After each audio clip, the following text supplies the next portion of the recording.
Hello, this is Morel Benard with 1984 Big Brother New World Order.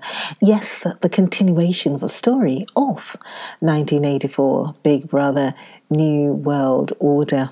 So, last words I believe were, let me give you my address.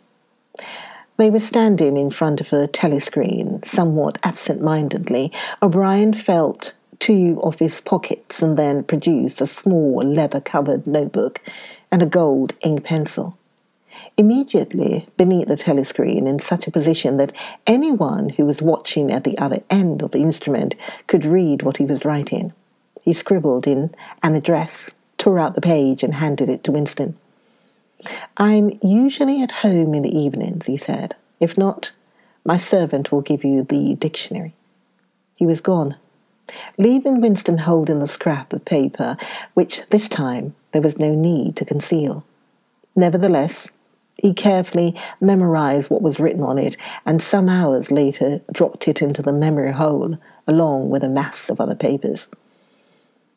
They had been talking to one another for a couple of minutes at the most. There was only one meaning that the episode could possibly have. It had been contrived as a way of letting Winston know O'Brien's address. This was necessary, because except by direct inquiry, it was never possible to discover where anyone lived.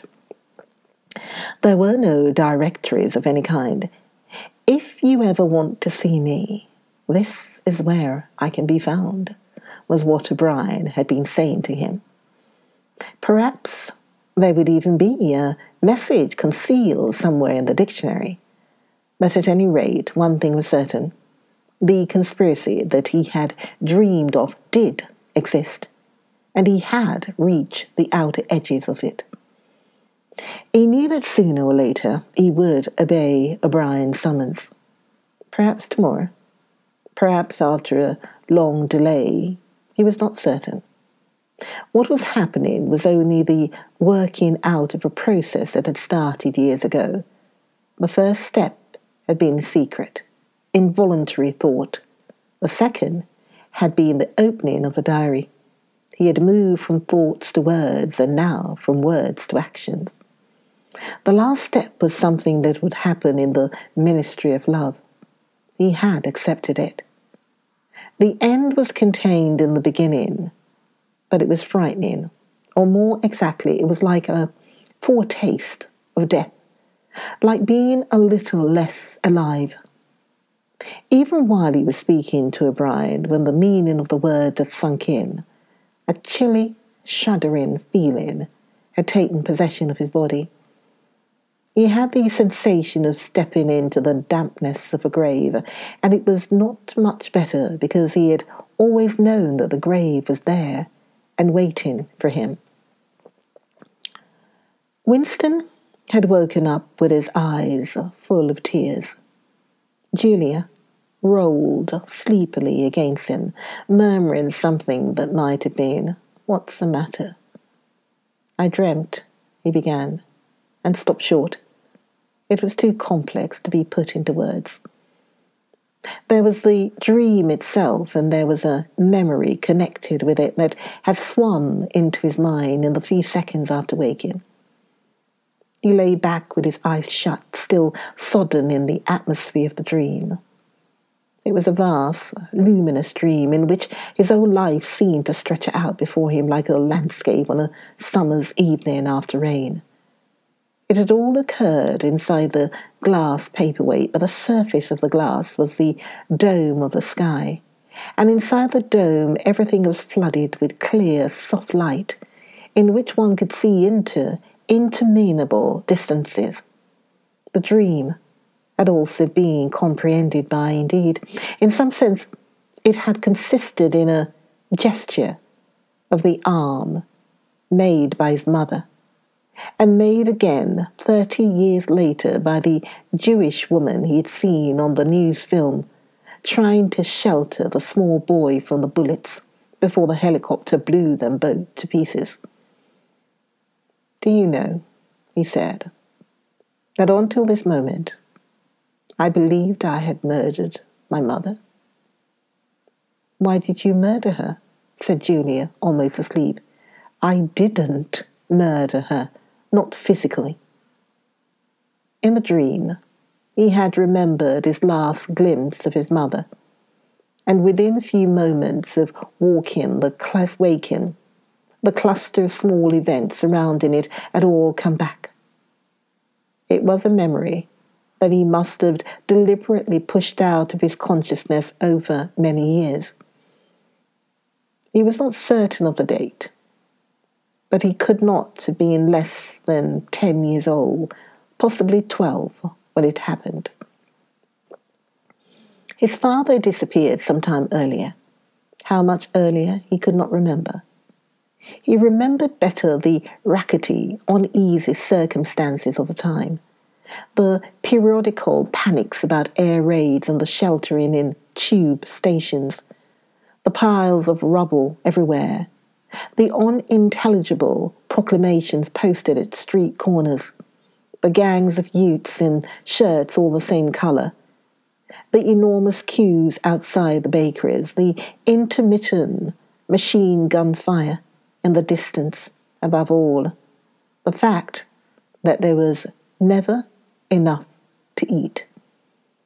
He remembered long afternoons spent with other boys in scrounging round dustbins and rubbish heaps, picking out the ribs of cabbage leaves, potato peelings, sometimes even scraps of stale bread crust from which they had carefully scraped away the cinders, and also in waiting for the passing of trucks which travelled over a certain route and were known to carry cattle feed, and which, when they jolted over the bad patches in the road, sometimes split a few fragments of oil cake. When his father disappeared, his mother did not show any surprise or any violent grief, but a sudden change came over her. She seemed to have become completely spiritless.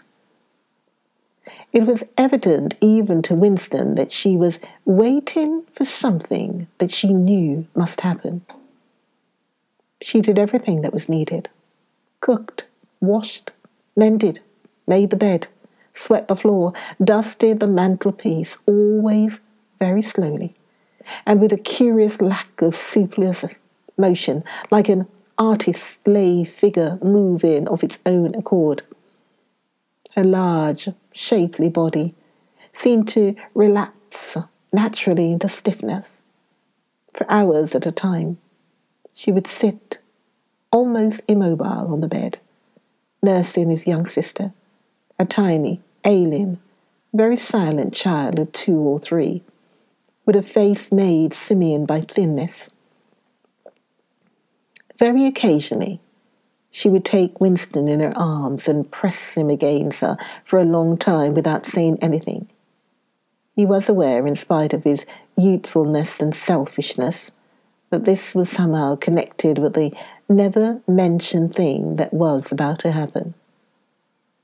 He remembered the room where they lived, a dark, close-smelling room that seemed half filled with a bed with a white counterpane. There was a gas ring in the fender, and a shelf where food was kept, and on the landing outside there was a brown earthenware sink, common to several rooms. He remembered his mother's statuesque body bending over the gas ring to stir at something in the saucepan. Above all, he remembered his continuous hunger and the fierce sordid battle at mealtimes. He would ask his mother naggingly over and over again why there was not more food. He would shout and storm at her. He even remembered the tones of his voice, which was beginning to break prematurely and sometimes boomed in a peculiar way. Or he would attempt a snivelling note of pathos in his efforts to get more than his share. His mother was quite ready to give him more than his share.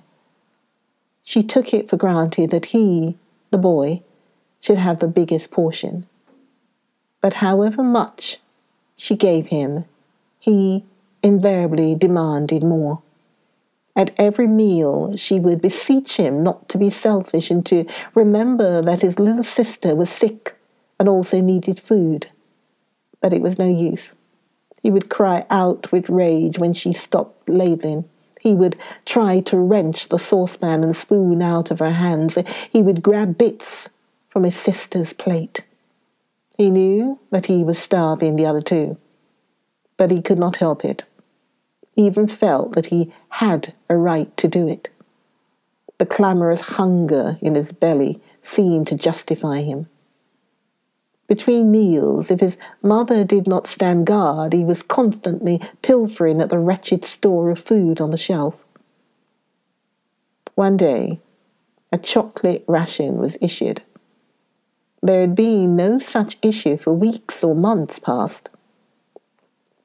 He remembered quite clearly that precious little morsel of chocolate.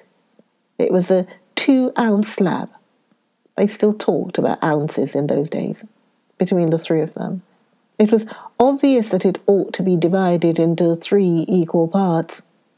Suddenly, as though he were listening to somebody else, Winston heard himself demanded in a loud, booming voice that he should be given the whole piece. His mother told him not to be greedy. There was a long, nagging argument that went round and round with shouts, whines, tears, remonstrances, bargaining, his tiny sister clinging to her mother with both hands, exactly like a baby monkey, sat looking over her shoulder at him with large, mournful eyes. In the end, his mother broke off 3/4 of the chocolate and gave it to Winston, giving the other quarter to his sister. The little girl took hold of it and looked at it dully, perhaps not knowing what it was. Winston stood watching her for a moment. Then, with a sudden swift spring, he had snatched the piece of chocolate out of his sister's hand and was fleeing for the door. "Winston, Winston," his mother called after him. "Come back. Give your sister back her chocolate."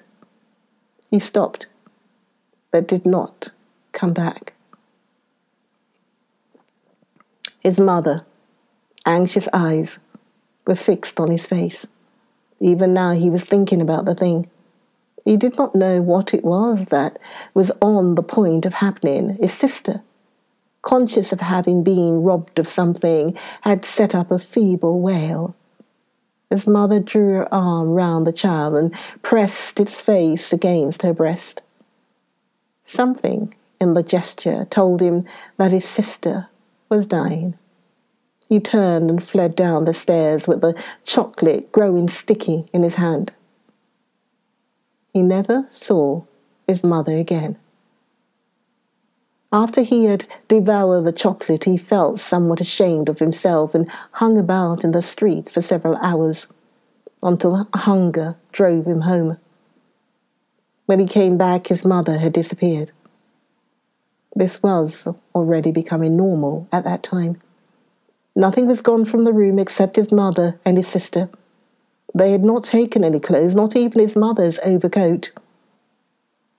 To this day, he did not know with any certainty that his mother was dead. It was perfectly possible that she had merely been sent to a forced labour camp. As for his sister, she might have been removed, like Winston himself, to one of the colonies for homeless children. Reclamation centres, they were called, which had grown up as a result of the Civil War, or she might have been sent to the labour camp along with his mother, or simply left somewhere or other to die.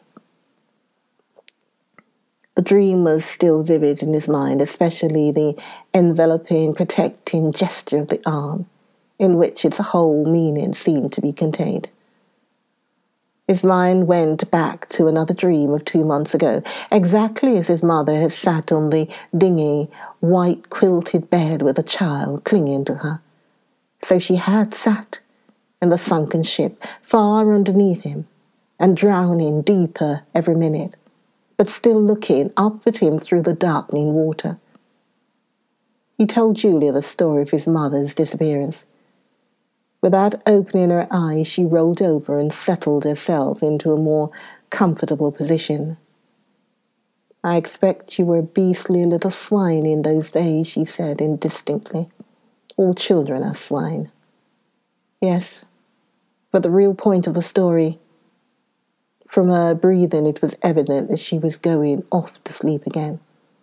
He would have liked to continue talking about his mother. He did not suppose, from what he could remember of her, that she had been an unusual woman, still less an intelligent one.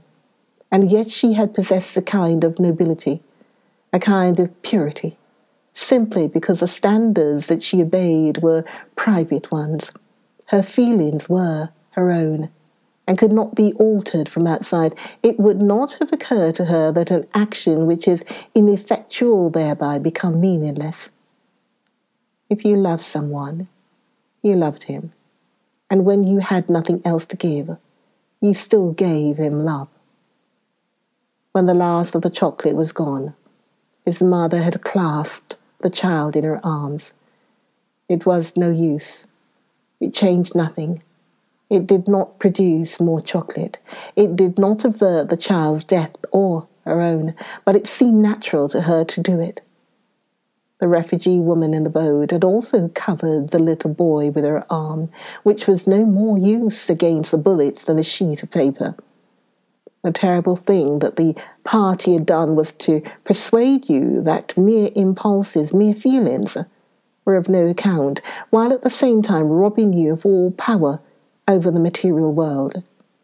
When once you were in the grip of the party, what you felt or did not feel, what you did or refrained from doing, made literally no difference. Whatever happened, you vanished, and neither you nor your actions were ever heard of again. You were lifted clean out of the stream of history. And yet, to the people of only 2 generations ago, this would not have seemed all important because they were not attempting to alter history. They were governed by private loyalties which they did not question. What mattered were individual relationships, and a completely helpless gesture, an embrace, a tear, a word spoken to a dying man, could have value in itself. The proles, it suddenly occurred to him, had remained in this condition. They were not loyal to a party or a country or an idea. They were loyal to one another. For the first time in his life, he did not despise the proles or think of them merely as an inert force which would one day spring to life and regenerate the world. The proles had stayed human. They had not become hardened inside. They had held on to the primitive emotions which he himself had to relearn by conscious effort. And in thinking this, he remembered, without apparent relevance, how, a few weeks ago, he had seen a severed hand lying on the pavement and had kicked it into the gutter as though it had been a cabbage stalk. The proles are human beings, he said aloud. We are not human. Join me for the next video of 1984 Big Brother, New World Order with me, Morel Benard. Join me for the next video of 1984 Big Brother, New World Order. See you then.